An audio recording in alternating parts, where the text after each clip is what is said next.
All right. Hello, everyone, and a warm welcome to all at the Indie Football Podcast. We are here with another episode of our Euro previews. It is the final group that we will be previewing. It has been a great journey so far, talking about 20 of the 24 teams that will be participating in this tournament for continental supremacy. And this is the final group that we'll be talking about. And we have two distinguished guests with me. I have Vishal making his debut Yeah. for this particular segment, and no prizes for guessing which team he supports. The team that scammed the Euros the previous tournament. Try more, brother. Try more. Yeah, and but credit to him supporting Italy after having such an amazing World Cup 2022. Oh Thanks, wait, brother. my bad, my bad. and It's we perfectly fine, have brother. and we have Arish, who's making his second straight appearance at the IFP after having an amazing debut yesterday. So, Vishal, Arish, first of all, warm welcome to both of you. I already asked this question to Arish yesterday, so let me get to you a little bit, Vishal, because since this is the first time you are a part of the Euro build-up, for example. Now, the Euros is just less than 24 hours, just Yeah. over 24 hours away, and and we have just mere hours away from Germany taking on Scotland in the tournament opener. That is tomorrow at 12:30. So, Yeah. what? How is the excitement for you for the Euros as a whole? And how do you feel as an Italian fan with the teams build up to the tournament, and also with the final squad that has been put out for the tournament? So it's a two-part question. First of all, how excited are you for the tournament on a whole? And secondly, how excited are you for Italy and the team that they have put out? As a Italy fan, I will tell this is our bread and butter. Euros is our bread and butter, brother. It's we don't compete in the World Cup anymore, so Euros is only go PC our team and compete. So yeah, I'm always excited about Euros, and I don't know what to say about my team. Last tournament when we won, I was very hopeful with this manager Banchini as well. I'm very skeptical about Spalletti, but I know he's a cup manager. He was with Roma, he won cups with Roma as well. So I know we have a good cup man. I'm not worried about manager at all. Main issue is Okay. main issue is I think about the players, the team selected which we have done. I think we have missed out some 2-3 midfielders which I think should have taken with us. My brother, this is my brother. Don't be so happy. He pulled out an England scarf yesterday because I said I was supporting England. No, So yes, he did. Yes, he did. See, he has nah, a this guy is a jokes he man. This guy's a jokes he's man. he is the biggest example of a footballing chameleon because he has four different scarves. He has England, he has Italy, he has Germany, and I think he has France. So he has everyone. Oh, What did he say? uh, all right. We have the first comment. Arish, Uh, friend. Love our uh, bro. oh, that's hilarious. All right. So I mean, we've spoken about five groups so far, and this is the final Yeah, group that we'll be talking about. So, Vishal, I'll talk to you a little bit more. Looking at the yeah, four teams, all right, we'll go yeah, about talking about each of the teams in detail, obviously. But on yeah, first glance of the group, that is Portugal, Turkey, Georgia, and Czech Republic. Four teams, four entirely different teams in the sense that I think there is a lot of difference in terms of their tactical approaches to play and yeah. their footballing philosophies as a whole itself, based from which part of Europe they are from. So, looking at the group on itself, where do you find this? Do you find this group to be very competitive among the four teams, or do you think that this is one of those classic cases where you have a predetermined expectation of which teams are going to make it out of this group ahead, or are you somewhere in the middle that like you're not exactly sold on this being a competitive group, but you're not exactly sold on the two teams that are expected to make it out of this group as well? Yeah. See, I will tell you, Portugal has to it's my first. They have not been. I don't know if you know this fact, but Portugal has never been grouped grouped out of the Euros since 1996. So they've always got Okay. for the next round. All This right. one. So Portugal has to be number one. Like I don't see them anywhere near like getting grouped by this group. Even if they All come right. third, they will like qualify as well. But I don't see them coming third with Bruno and Ronaldo. Like their squad All is right. so balanced. Like I think this squad is. I don't know if this is unpopular or like very that opinion, but I think this squad, 2024 squad, is better than the 2016 squad because it has the both balance of 20 youth and experience. In terms of youth, I'm talking about Okay. John Neves, Antonio Silva. They have a good keeper in Diego Costa, which I wanted him like, which was my preferred choice in United than Onana. But yeah, I'm happy with Onana as well. I All wanted right. Diego Costa as my main keeper when Diego left. So I think like Okay. Portugal is a very good blend of youth, experience, leadership. In terms of leadership, I'm talking about Ronaldo, Bruno taking his club form to his international form. And did you see the stat of Bruno? Like he's with Mbappe in terms of goal and assists, six Yeah. goals and Goals assists. and assists created. And Yes, correct. man's a midfielder, brother. He's in red hot form. And I think the main competition between second and third, like so in terms of, I think third will be very competitive, I guess, because third place is like top four, like all the like out of all the groups, only top four third teams will go to the next round.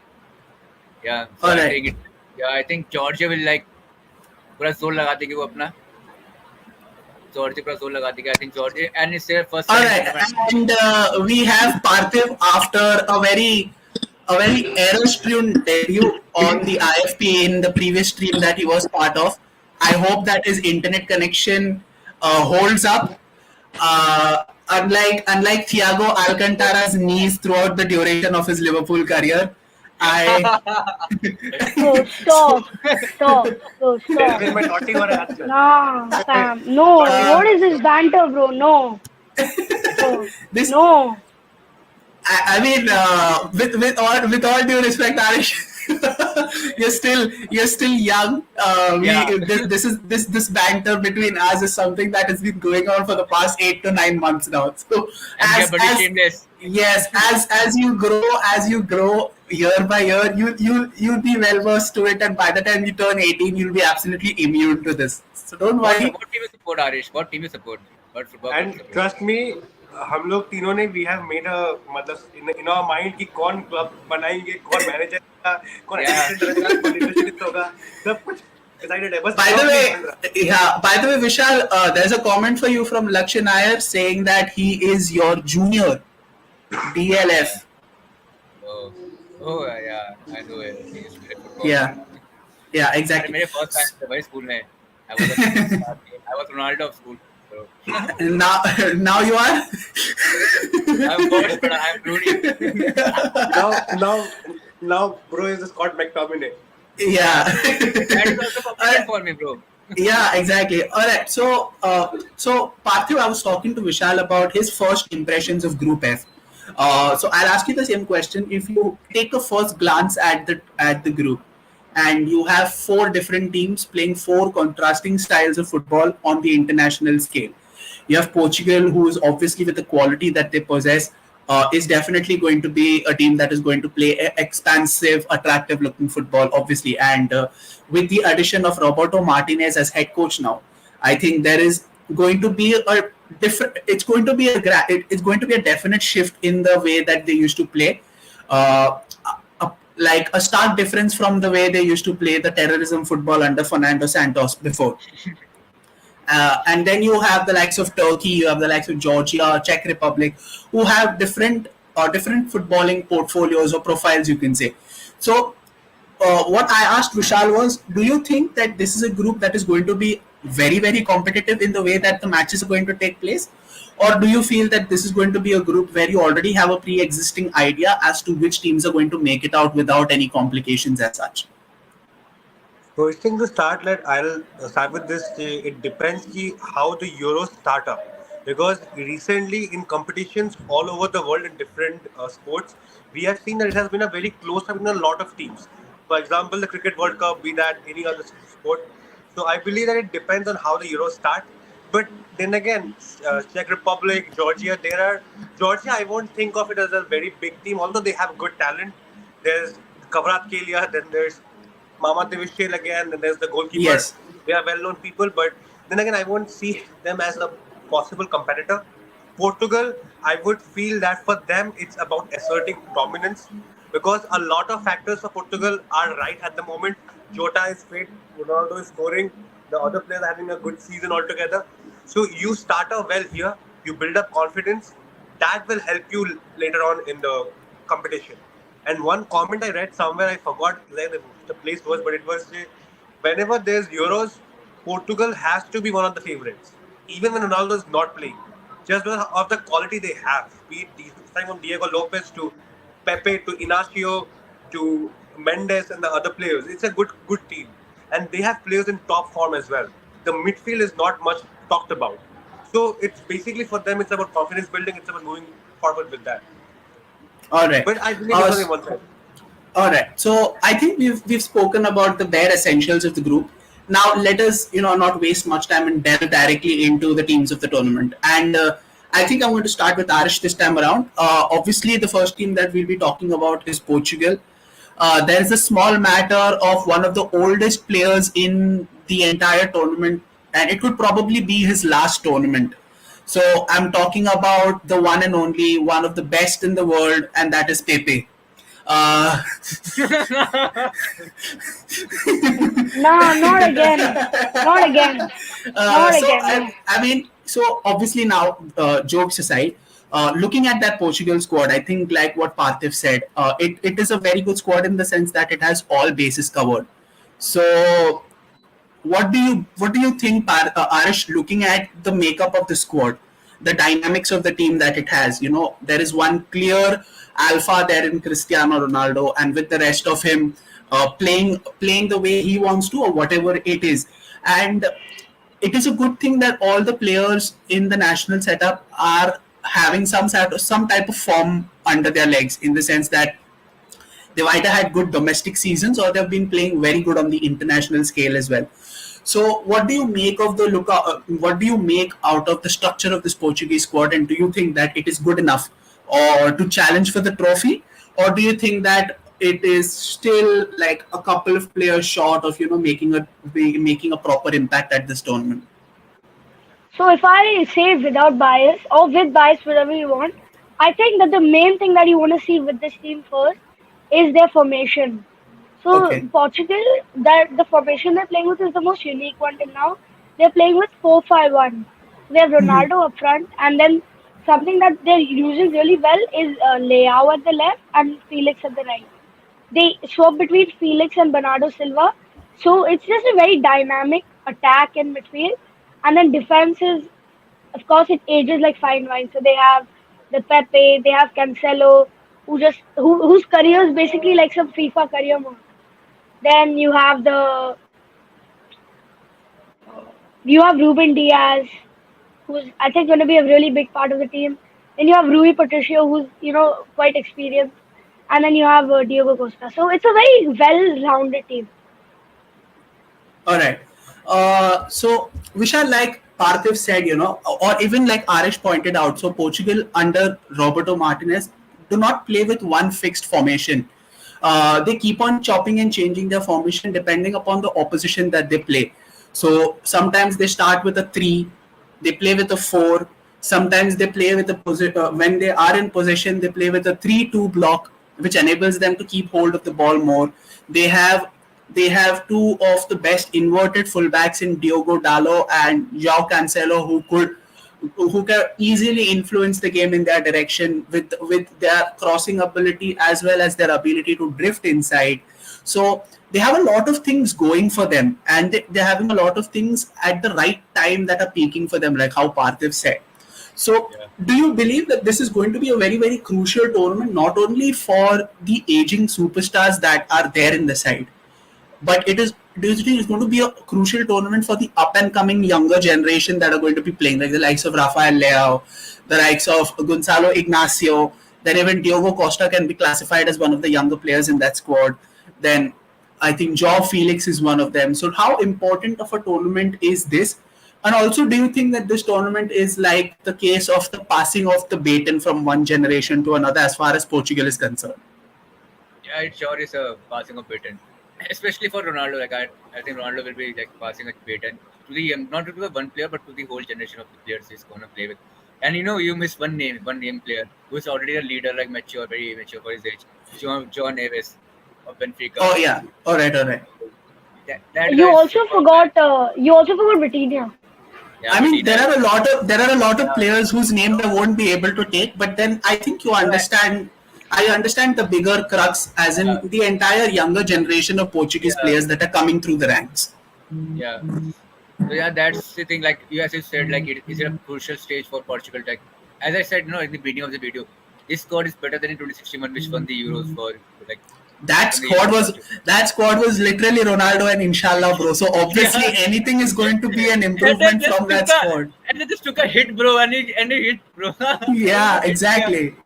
All right. bro. Yeah. So I have Mojo. So just for people who do not know, Mojo sir is one of the founding fathers of MUSC Red Devils NCR. So first of all, Mojo sir, Oh, warm welcome to you. And he says, I believe for Portugal, reliance on Ronaldo will not help. So Arish, what do you think about this? Do you think that Portugal, with the quality that they have, with the talent that they have in the side, do you think that they should still be reliant on a 39-year-old Ronaldo for goals? Or do you think that it is about time that this team starts finding other sources of goal scoring and leadership and all the other factors that are associated with Ronaldo in this Portuguese side? So if we see who they could play at this number 9 role, as it's called, you'll see the options are Ronaldo, of course. Then we have Diogo Jota. We have Joao Gonzalo Felix also can Ramos play. and then Gonzalo Ramos too. So there are four options. And suppose I were to give you these options, you would obviously pick Cristiano Ronaldo. For the future, you would pick someone else as they are more reliable, and Ronaldo is already 39. But for this current tournament, I think Ronaldo is also in like really good form. He was the second highest goal scorer in the qualifiers with 12. So I think for this tournament, yeah, he should stay. But from World Cup onwards and the Nations League too, they should start looking at other options, or they should play two at the front. do you think I that would this like could to be add the something to this. yeah, go ahead, Vishal, go ahead. I think like to the question of Mojo sir said, like I think Ronaldo in the group stage won't play much as compared to knockout stage. I can like getting Ronaldo. Like, there's a little like a thing going on. Like KO Ronaldo is like the most dangerous player in the whole world Mm-hmm. because it's Mm-hmm. UCL or like a or like any knockout tournament.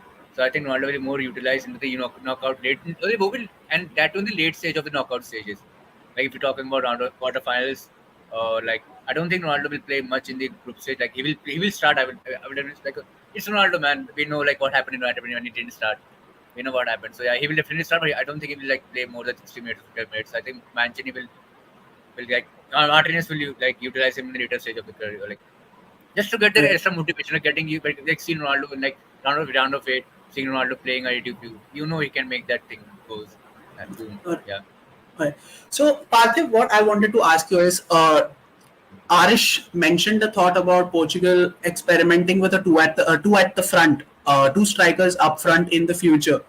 Do you think that this particular tournament is probably the right time to experiment on that, or do you think you're going to leave? Do you think if Martinez is just going to leave things as it is, and not go to experiment a lot in terms of tactical flexibility, or maybe in terms of the personnel that he's looking forward to, while he names his first 11 for the tournament? Do you think that this tournament is the right time to perhaps look for alternate formations, or maybe just stick with what is working for them? I mean, if I look at it in such a way of having a two up front, the best combination which comes in my mind is of Joao Felix and Diego Jota. One's a proper fox in the box, and the other one can create the play. So I feel if you're looking at it in that manner, I would feel it's a perfect way to go. But then again, I would feel that if you have Ronaldo in the team for Okay. one last Euro, when he's in that form, use him. Because I'll tell you this, no matter what happens, the 39-year Ronaldo, when it's a time to kill a game, he will be there. Just the fact that he's Ronaldo, he's in there, will cause defenders to move. Why do we think that Pepe, even at this age, when he plays for such a low club in Europe, still plays well for Portugal? Because he is that the persona. He has the guy in him that when his team needs him, he will be there. He has the game sense. So I would feel that as long as you have them, experiment, but don't experiment in such a manner that you change your entire game plan, which ultimately leads to your demise. Yeah. So, of course, since you are there, let's talk a little bit about the tactical side of this Portuguese team. What are you expecting with this Portugal side under the management of Roberto Martinez? What is the type of football that you're looking forward to? Winning Euros. Parthiv, what about That's you? all. Yeah. So, I wanted to ask, as in, what is the type of football that you're looking for under Roberto Martinez? I'm Mid looking mid for the block, same. mid block, Looking, mid block I'm looking. football, mid block football. 1 second. Yeah, one at a time. One at a time, guys. One at a time. Yeah. So, I'm looking for the so same style of football which made me fall in love with Belgium back in 2018. It was a little bit of a counter press type football, but it had good attacking outlay as well. So I'm looking for something similar of that because they had KDB. These guys, they have Bernardo Silva, they have Lukaku, they have Jota. So the stars align for them. So I expect similar kind of football. And if Portugal can play that out, they may as well win this because that Belgium team was one heck of a team. They lost just because they had France in front of them. That was the even better team. So I All right. expect good football from them. Right. So we have a lot of comments coming in. So Skara, aka Piyush, says that he does not want to see Gonzalo Ramos play for Portugal this Euros. Very interesting. I don't understand why exactly, but yeah, he definitely has his reasons. So I think should respect that. Yash Sharma, warm welcome to the stream. He says Ronaldo is in very good form. He will kill in the Euros this time. I think a lot of them are hoping for the same. And Mojo sir once again with his comment says that if anything, I believe he should play in the group games where games are relatively easier. Later in the competitions, teams will be really tough, so I doubt how effective Ronaldo cannot be. So talking about Ronaldo, let's talk a little bit about Ronaldo. Vishal, do you think that this is well and truly going to be Ronaldo's last dance in international football? Because I think, bar the World Cup, which I genuinely do not see him play in 2026. From a personal opinion, from my personal opinion, I don't see him playing till 2026. No matter how amazing he is health wise, no matter how he manages to keep his body in the top of shape, I just don't see it. Uh, he has everything else that is there to be completed in terms of international football. He is currently the most highest. He's the active highest goal scorer in international football. He's also he's also what 5 goals short of 900. I think I think five. it's 400. No, No, I he's don't think. Four five. Four five five. of yeah. He's 5 or 4 short of reaching 900. So I think would will this be will this be Ronaldo's last dance, Vishal? Possible, very possible. I don't think like as you said, I don't see him playing in World Cup 2026. Same way, I don't see him playing in World Cup. And that is a very hurtful statement to make. Like not seeing Ronaldo. We have what like कब से देख रहे हैं? We became Ronaldo fans because of like most of the Ronaldo fans become Ronaldo fans because of him. Yeah. So I don't see him like football without Ronaldo is like something like it's difficult to imagine as well. But I don't see him like playing. I think he's still waiting for the a very good like chance to take like which will make like a big impact on the football legacy for him. Already he has a big legacy, but I think like as you said, 5 or 4 short of goals. I think when he completes that, I think he will like say quits. Even Messi said today like he's not gonna compete for next tournament. So I don't see him. So my add-on question to it is: if at all Portugal do enter, if at all Portugal do end up winning the Euros this time around, do you think he immediately announces his retirement from football, international football at least? Nah, no, not yet. I think he will go for one more trophy like Nations League or like something. I I mean, don't. Yeah. we all know Nations League is a tin pot. Yeah, So, yeah, that's why he'll get one more so trophy. yeah, That I mean, I think so, it could. I think you would rather play the Finalissima than the yeah, Nations yeah, League something because like that's that trophy. Yeah, yeah, yeah. All right. Okay. some kind So of that trophy. Arish, what I want to know is same question. Do you think that this is going to be Ronaldo's last international tournament Absolutely not. The form that he's in right now, he's scoring 50 goals a season, right? So in I know it's South still in the in South. In yes, exactly, in Okay, Saudi. so we have the Saudi league, which is levels below other league. But if you're scoring 50 goals in a league at 39, you can be in a comparison to some strikers not in their prime. We can see the comparison to Lewandowski, Dortmund days, or maybe even Aubameyang Dortmund days. So he is basically at that kind of stage where he's he's not playing as well as he could, but 50 goals in any league is still a big achievement. It'd be the Premier League, it'd be the La Liga, or it'd be the Saudi League. It's a big achievement. I don't think he's going to retire after the Euros. I think that the World Cup 2026, he won't play a lot, but I think he'll go for the last chance to actually win.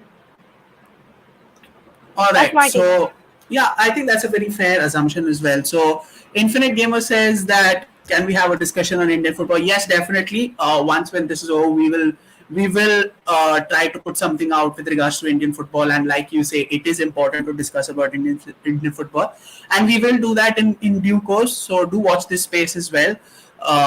Happy to see Delwyn and Vishal. Thank you so much, Abhinav Bhai, was for a warm welcome to the stream as well. Predictions for Germany. Well, if you ask me, I'd rather want them out in the group stages. But then, if I'm being realistic, I do see them at least make the top 8, the quarterfinals. Easily. Post that, it's a little difficult for me to predict, but I definitely see them being part of the last 8. That is I what see I them feel. being in. I think they might reach finals. Oh, All I right. genuinely. Okay. It's because they have a really good squad depth. yeah. Okay. You can't name one position where they have a bad play. Like I challenge you. Striker. They don't That's have a right. Kai proper Hav- striker. Kai That's Havertz, right. Miklas He's Fulkrug, and Thomas Muller can also do it. with all due respect to all the 3 players that you've named, none of them are genuine strikers. I mean, Fulkrug, all right, but he's been a nomadic striker in the sense that he's had a bit of a journeyman career throughout the course of his footballing career, and I think he's the type of a striker who's currently just having a purple patch, nothing more. With all due respect to his quality, so I don't feel that the striker position is that much of a bonus for them. What are the top So But 8? they have 3 cams, so it's kind of giving him the Haaland role. Get the yeah, but balls scampered in. will they be able to score, or will they be able to create enough? Because again, I don't. this is another managerial change. They're moving from one style again to another, from Hansi Flick to Nagelsmann. Is it enough? Is it going to be too much of an overload? And Nagelsmann is a detailed manager as well. You have to consider that as well. Exactly. He's very tactical Precisely. with his, but Yeah, his approach as exactly. well.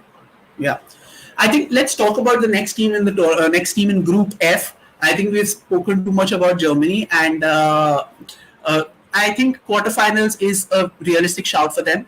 Anything post that, I think it'd be good for them, given that it's a home tournament. So let's see how that goes. So let's talk about the next team, and the next team is Turkey. I mean, the last time a lot of the people thought that Turkey were going to be the dark horses. They're going to make a statement in the competition.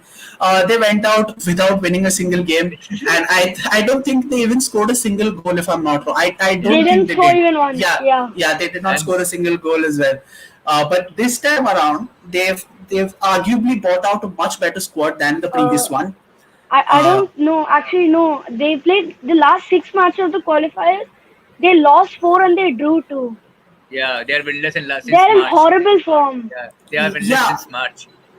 yeah, but they but are then scoring again, though. when it comes to tournament football, form literally goes out of the window. You cannot put out a proper estimate on whether this team is good or no, because we've seen teams having 100% win record going out of the group stages before, so it's not exactly going to be a surprise if potentially you see Turkey going into the next stage. But that's a stretch. Let's talk about the team first. It's a much more skilled, much more younger, much more talented team compared to the previous tournament. They have players who've entered international football coming in as champions. The biggest one of them being Hakan Çalhanoğlu, who's a champion Yeah, with Inter. Arda Güler, who's a champion with uh, Real Madrid, not only in La Liga but in the Champions League as well. And most of their defense is basically from Galatasaray and Fenerbahce. I think Galatasaray were the ones who won the Turkish Super League this season. So, and Fenerbahce finished second. You have the likes of Zaki Selik, you have the likes of Meri Demiral, you have Arda Güler, you have Hakan Çalhanoğlu, you have Altay Bayındır, you have so many quality young players in that side who could pose different variations of threats given the way that they play. Again, but like Arish and Vishal have said that they've been winless since March. Uh, I'll come to you, Vishal. How much of a factor is that going to be? The fact that they're not able to play to their strengths, or to play, what do I say? The play the way that they're expected to play with the quality and the talent that they have at their disposal. How much of a factor is that going to be in the minds of these Turkish players entering into a major tournament that has already a tough team in the shape of Portugal, which who they will be fighting against? So, where do you stand on the fortunes of this Turkish outfit? As I already started said in the starting of the video, like first is like no place, no winner for Portugal. The main competition will be second and third, and my second and third predictions were like the competition main will be between Turkey and Czech. Why Czech? Czech is a very good player in like Holshek, like they have Patrick Schick as well. They have good players like to be built around, to have good strength. You know, like one thing in tournament football, you don't need a like good like you don't need a well balanced squad or something like you have a player like who can make a goal, like who can score a goal like in an instant. And Czech Republic have that player in like Czech, Holzek and all. And same goes for Turkey. Turkey have a player. Turkey doesn't have a striker like which you can build upon, but they have a very good midfield. Like you have Çalhanoğlu who just went deep. Now he's a deep Yeah, playmaker. He went center mid instead of Cam now, and they're center mid in terms of dribbling, passing, vision. I see him as a like you can see a similarity not in terms of like ability of Ozil, but you can see like his pace is very similar to Ozil. He moves around like Ozil. He touches like Ozil, Articular. So I think like they will go into like they will make chances based on the dribbling skills or their vision. I think Turkey will be like a low to mid block team who can build around, who can like make things happen. Like they will only win like if they win. If they win, I think they're gonna mostly draw their matches. Or if they're gonna have a win, it's gonna be a very narrow 1-0 win. Yeah. a win is a win, though. Yeah. Whether you win 1-0 or whether you win 10-0, it gives you the same amount of points. Yeah, we can relate, Yeah, bro. We can relate. yeah, we can relate. Yeah, exactly. Yeah.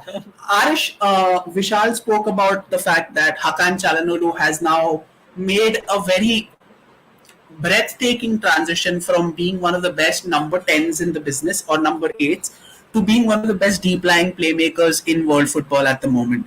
Uh, this helps not only him but Turkey as well, because of the fact that he's able to have a better look at the field throughout the course now from a deeper position. And he's again able to, and he's also added a layer of defensive resilience, something which was not there in his game in the previous years that he's played in. How important do you think is this reinvented Çalhanoğlu for the fortunes of this Turkish team? Do you think that his tactical awareness from that position, added with his innate gifted range of passing accuracy, along with the defensive steel that he's displayed in the past few months after the transition, how important is Çalhanoğlu going to be for this Turkish team? So I think that Çalhanoğlu, he's in decent form right now. Not as their whole team though.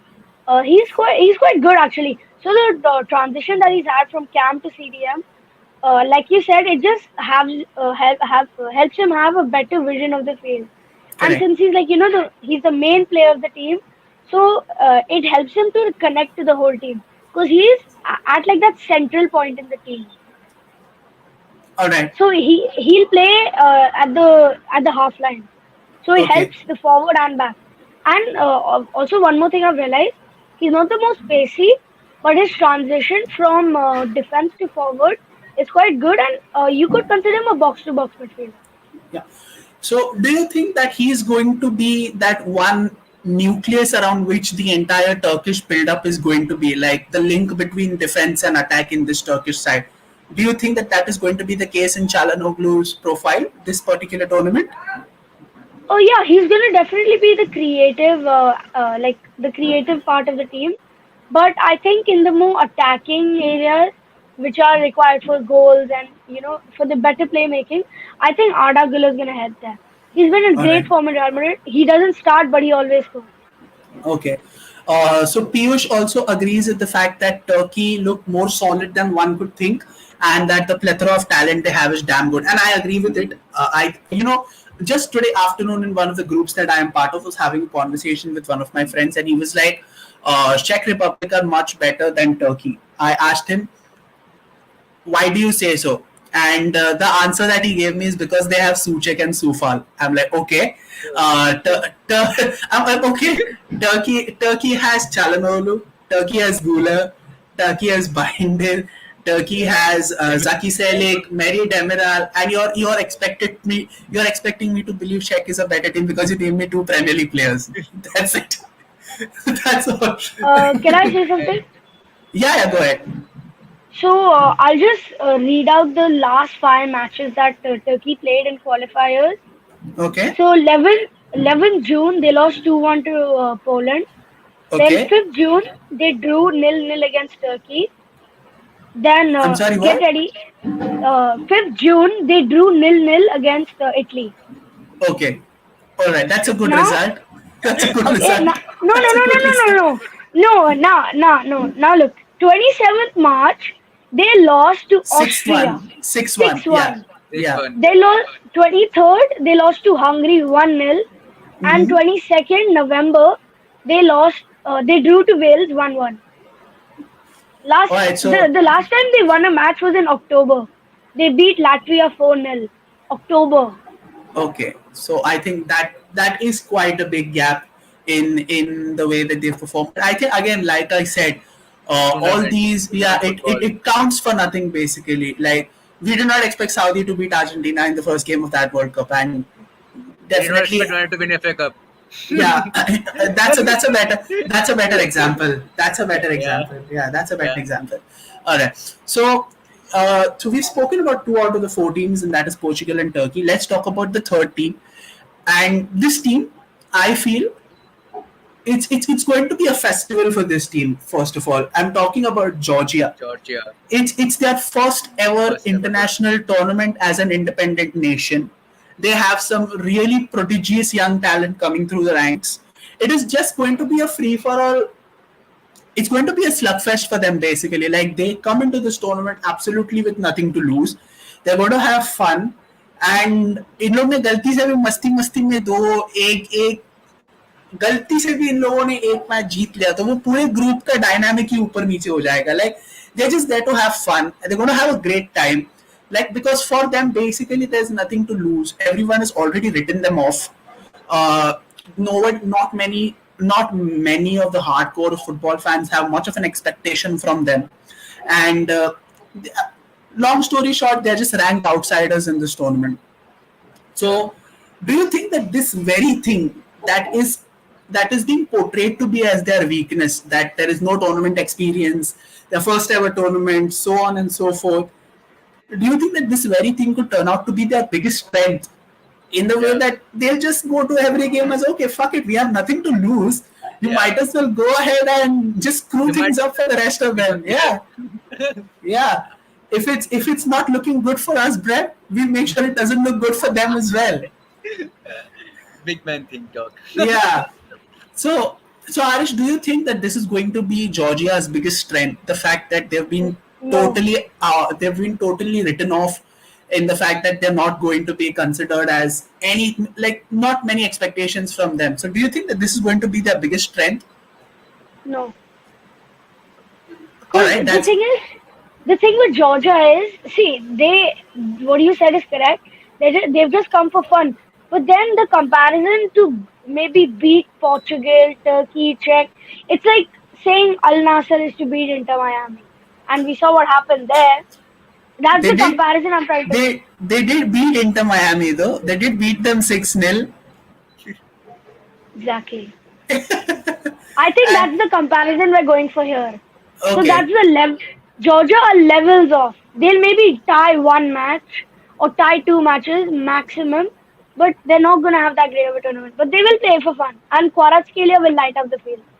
all right. So yeah, again, it's good that you mentioned Quara. Vishal, I think being an Italian fan and maybe having a vested interest in Italian football, the Serie A, you Yeah. must have seen Quara in the past two seasons. I think the previous Yeah. season he did light up the continent with his dribbling, his scoring, and his assisting. This season's not been the same as it was the previous season, but Yeah. again, he's one of those players who you bank on learning and becoming a better player from the experiences that he's gone through. Do you think that this is the tournament that catapults him to becoming a global star? I mean, we all know that he's a star Yes. on in Yeah. in Italian football. Yes, He's shown glimpses of it in European football. He's not exactly broken out there as well. But do you think that the Euros is like that perfect platform for him to break out on the global stage as one of the superstars of the European game? And being a youngster himself, in his early 20s, uh, what do you think about his prospects of having a great tournament here? I think like in general only, like as you said, first I'll talk about Georgia, like about how I see Georgia. So do you remember 2016 like Euros when Iceland went to the round of 16 beat Quarters, England? Yeah, quarters, yeah. and they beat England. Yeah, I know. That is the low point of my entire. It was even worse than us drawing 2014 0-0 World to Algeria in Yeah, 2010. Yeah, so yeah. So I think like I'm not like gonna compare Golden them to. generation. Yeah, you're right. 2010 was not exactly the golden generation. They were all aged. They were all aging and all that shit. So yeah, 2006 was more like a 2006 was 2006 was six 2006 and eight. was the golden. But Yeah, who 2006 are and you eight. playing? Algeria. but we had uncles in that team. So But Unks, it's all still unks. Algeria. yeah, we of course that was the low point until we lost to Iceland in 2016. So that the, but then again we've risen from those dark times. I think all we need is Hello.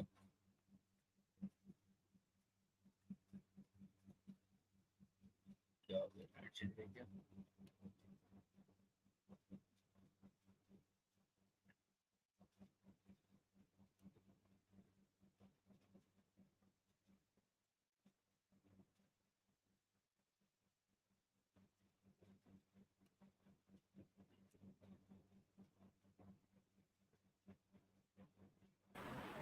hello. Can you hear me? Yeah, Yeah, yeah, yeah, yeah. What yeah. All happened? right. I think we got disconnected for a while. All right. So Yeah, yeah, so you were talking about Quara. yeah. So Let me finish with like so. I think like yeah, in every team you need a good goalkeeper for a foundation. You need a good goalkeeper and a good outlet, not a creative outlet but an attacking outlet. You can like, and when I talk about attacking outlet, I talk about Kawara as like an attacking outlet. He can score, he can dribble, he can make things out of nowhere.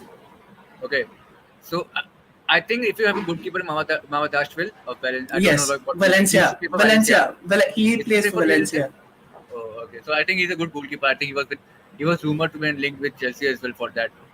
So if he's linked Who with are Chelsea Chelsea? and Who are Chelsea not linked with at this point? bro, they got some new right back from Brazil Yeah, now. I Like think we will talk about that later. But yeah, coming back You to know, Quara, and yeah, Chelsea yeah, want to buy Julian Alvarez too. Julian Alvarez. okay. It is we don't Where, talk about everyone. tit for clubs. yeah, We don't they talk want about tit to. for clubs. Yeah, basically, we don't talk about teams who are not exactly relevant, and Yeah, we don't talk about clubs who play Conference League football. Anyways, not our. yeah. Yeah, This but this coming back to we stole their aura. We stole their yeah, aura, man. yeah.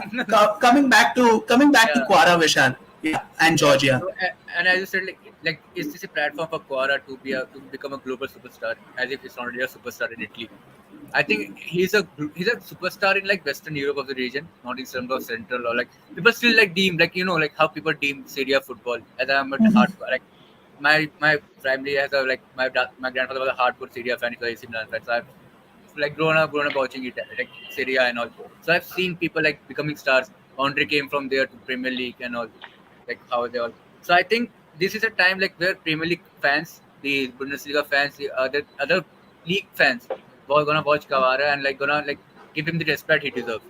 Because Kawara has been a sensational since he joined Napoli, and Napoli like I don't know man like if you see, like this season was horrendous for them. Like this is the worst title defense I've seen in like last 6 years of a like title defense of any club, whether it be you take a Premier League in Bundesliga anywhere. But this is the worst title defense any team has done. Napoli has been like a very shitload of team this year. Like they did. Correct. But Quara, even if he was shit, he did his thing. He was a creative outlet. He deserve his flowers for him, and he used his main. You know what's the main thing about Quara? It's not about his goals, his essays, or his vision.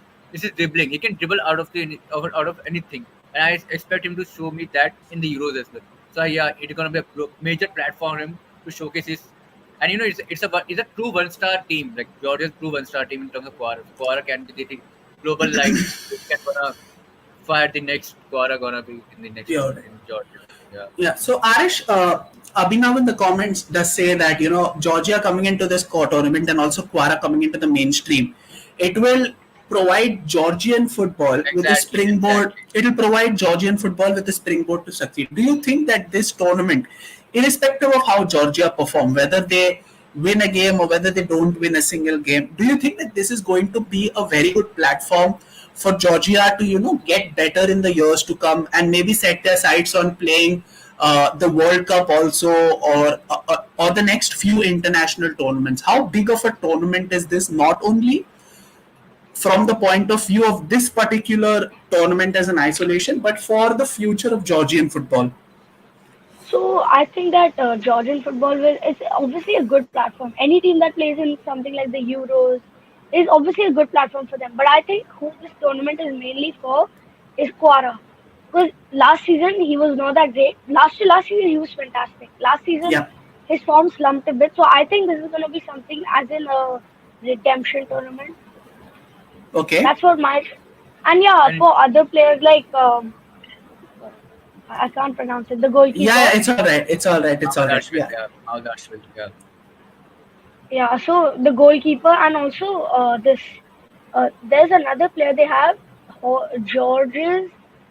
Wait, can I just show you a photo? This guy. I can't say any of their names. Him. Yeah. Milu Katadze or whatever it is. Mila Yeah, Kutadze. he plays for Met, so I think even he could get the exposure that he requires All right. Okay. for a big boat. Yeah, so I think this is irrespective of the tournament. I think this is going to be a brilliant experience for Georgia, not only for the players but for the fans who will travel to watch their team represent them for the very first time in an international tournament. I'm gonna add one So more thing to Georgia yeah, thing. Like how, like, do you know like how Georgia qualified for the Euros? the playoffs, right? Yeah, Nations League playoff. And you know whom did they beat? It's a big team. Uh, Yeah, the winner of the Euros 2004, Greece. Greece, okay, not a big team, but okay, I But understand the they sentiment. won Euros. Yeah, So yeah, one more trophy yeah, than Arsenal. One more trophy than Arsenal. yeah. One, yeah. Oh, okay, okay. All right, all right, all right. We now will talk about the final team of this group. Uh, Again, another team which is not exactly very highly rated in the course of things, but could cause a few problems here and there, and that's the Czech Republic. Czech And Republic. with their two elite Premier League players, with Vladimir Sufal, with Vladimir Sufal and Thomas Soucek. Thomas Tuchel. Yes, Man, and these are two players were like worse than like bro. McTominay. and but they do have the able striking abilities of Patrick Schick up front, Yeah, yeah. and he's always been very handy for them in international football. I think he's always scored goals for them, important goals that I may add as well. He was like So top scorer for last Euros. Like he scored like 3 goals. yeah, he did 3 or 4, I think. Yeah, Yeah, I yeah. think yeah, he was. And he scored a So half line goal from there as well. I remember that. against Scotland only. So Yeah. yeah. So how much are you rating Czech Republic's chances from qualifying of this group? Do you think that they really stand a chance, or not exactly? I think they're gonna be like qualified through like the third best team of the tournament. Like I think their main goal should be like not to concede more, like keep their GD very low or like not go very like 6 minus 6 minus 6 stability. If they go through like 1 GD minus 1 GD, I think they will be like one of the third best team. If they can, they qualify through that. I do have like them to be like the fourth third best team of the whole group. Okay. Very confusing to sound, but yeah, like they were the fourth best team of the whole So of the whole group. Third team. so you feel that this group is going to have a third place team that will qualify for the round of 16? Yeah, I see them as a third best. I don't really see a third place team qualifying for this group. I think there are One of them gonna be from our group. It's confirmed. okay, One of them, and I think one of them is going to be from my group as well. Yeah, England, yeah. I do see Serbia being that, or maybe Denmark for that. Yeah. Denmark for that matter. Yeah. Can I also just reserve a group? Yeah. Go ahead. My group. Uh, Because y'all are just, I think this, because y'all are just like, this is my group. So I'm yeah. gonna reserve So one group too. no, I'm talking about the group that our Yeah. teams are part of. Like England is in Group C, So that is what we meant. So, Yeah. like in that particular perspective, do you think I'll that take. this do you think that I'll this group take. has the potential of having a third place qualifier from here? I really do not think so.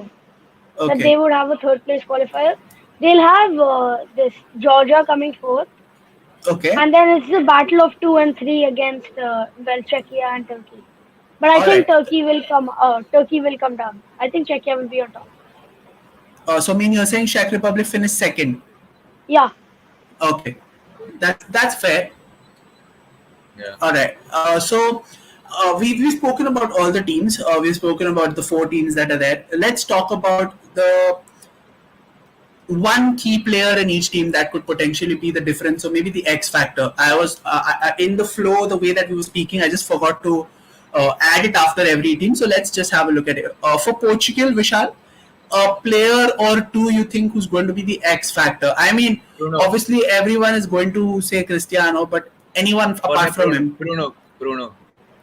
All right. Bruno. what? And Arish, for you? For me, it has to be Rafael Leao. He's gonna be the Okay. playmaking unit. All right. I think it's going to be Bernardo Silva, because he has that, what do you say? He has the Flair. defensive Not Flair. tenacity. Yeah. He has the maturity and the calm-headed approach in tough situations to get things done. And given the fact that he's part of that of the 115 Charges FC, who've obviously shown how mentally resilient they are on the pitch. So I think that is going to be a very deciding factor when it comes to crunch situations. So yeah, for me, Bernardo Silva is going to be that key player. Let's go to And Turkey. you had to mention City's charges. You had to. You We have don't to, know, but yes, you have to, we have because it British is changes. because it's We right need a out Mocha. there. Yeah, it's right out there, and we have every right to say it because we've beaten them in the Yeah. FA Cup final, so we have the bragging rights right now. Luke. Whatever it is, a trophy is a Yeah, whatever trophy, it was, Bev. bro. Yeah, And if it is 2-1 win, cry more. it's a win. A win is a win. A trophy is a trophy. So silver medals always hurt, kid. We know that. I'm not a City fan either. Yeah. So whatever it is, Complete fluke. Fluke. win is a Doesn't matter. win. Yeah, it doesn't matter. It doesn't matter at all. Finals, but it doesn't matter how many Yeah, MC you got, how many yeah, shots you got. exactly. The Portugal 2016 win also was a fluke. Lest I remind you. No. Oh, Wow. okay, sure. All right, Sure, buddy. No. Brev, we've got you, Brev. Yeah. You're on All track, right, It bro. was a beautiful long shot that the keeper could not save. because he did not expect Eder's shot to go in. Exactly. After Exactly, not a 5 So that's a shots, fluke. Exactly. That's a fluke. No. No. That's Yes, the that is keeper's a fault. Not हमारा exactly, fluke, my no. goal. भाई हमारा fluke. Okay, brother. It's all right. It's all right. Let's talk about Turkey, the one player who could be a crucial point of difference in this team. I will go with two players. Like first, Okay. I think the first player defender like Demiral. All right. Respect. And second would be like my Arda Güler or Canaglu. Both of All right. two of them. Okay. I And think Arish, what Canaglu about will you? be more of an impact player for them. Tanaka. All right. Yeah, I go. I will also go for two players in Çalhanoğlu and also Yilmaz. He's Okay. been in decent form and he's been playing well for Galatasaray. So I think he might bang up some goals. Yeah. All Maybe right. we'll reach. I He might have. be round of quarters Yeah. according to me. Okay. All right. So for me, I think one of the key players are definitely going to be Zaki Selik, and the other one is going to be the one guy who scored against us in the Champions League. Vishal, who is that guy? Artur Toklu or something. His name starts from A. He also plays in Galatasaray only. Karim Ardatoglu or something. I can't pronounce his name. I'm not able to get his name Where he exactly. scored? Like Uh, when he scored? Artur Koglu. Yes. He scored in the home leg, Vishal. He scored in our home leg when they came to Old Trafford. Yeah. Hey man, shit! Why did you have to remember me there? Yeah. So I think these two players could be the point of difference in this Turkish attack. I think this Turkish team, for example. I think when it comes to Georgia, I think we all three will be very unanimous with the fact that it's definitely going to be Quara, because Yeah. there is no other recognizable player that is there, which I personally believe could I be think a I point of. disagree. Yeah, so if there is a player who you think, then who would that be?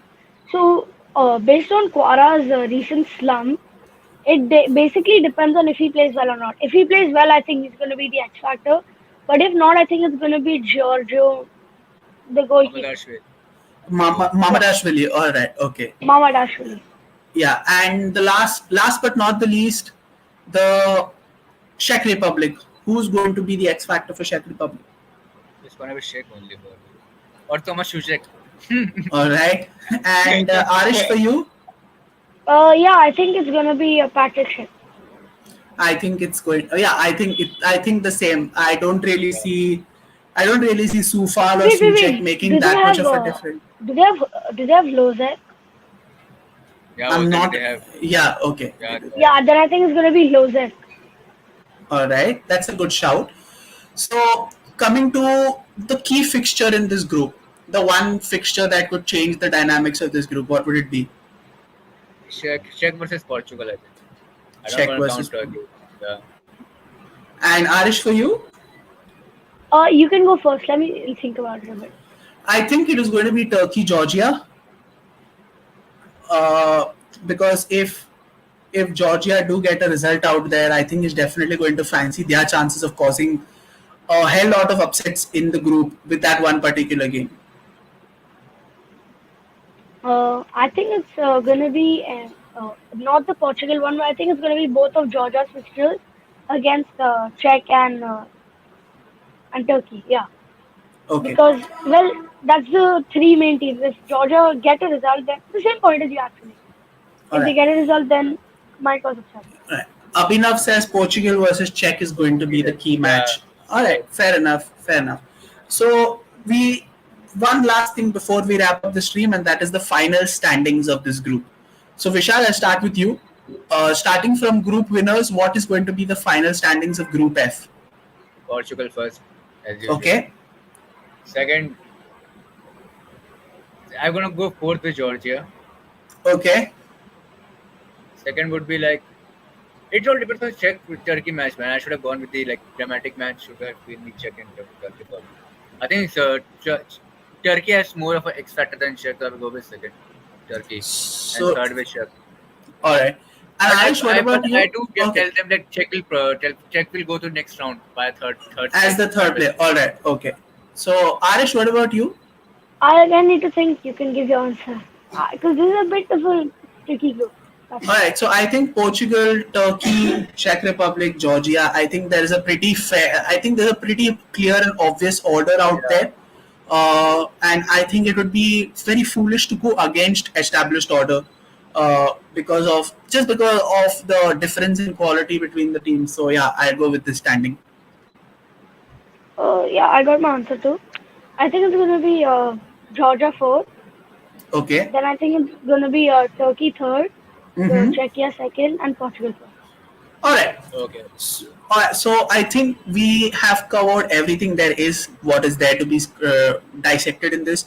We've spoken about key players, we've spoken about the teams, we've spoken about playing styles, we've spoken about X factors and final standings.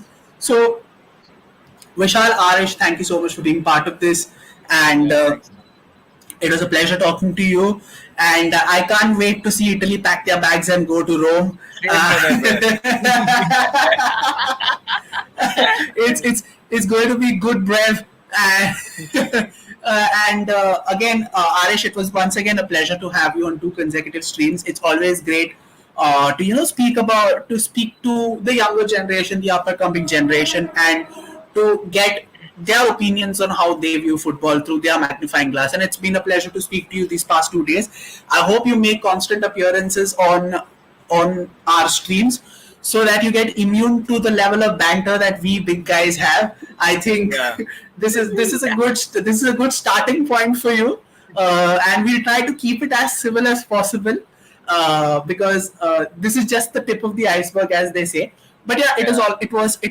it was great talking to you. It was great knowing where you stand on the current trends of football. And again, it was pleasure. And yeah, you have great ball knowledge for someone your age, and that's highly impressive. So yeah, it was a Coming great. from Delwyn as well. Coming from Delwyn Yeah, as well. yeah. So if you do like the content that we're putting out, guys, do like, share, subscribe, press the bell icon so that you get notified for every We are video that really comes out of involved the in channel. every Euros match. We're going to Exactly. be watch along as well.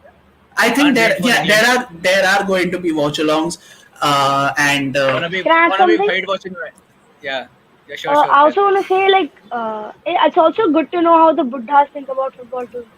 oh Good yeah, perspective I get on it. yes, I think Yeah, it's fair okay. that you call us the old guys. I think that's Yeah, pretty bro. fair. I think that's justified.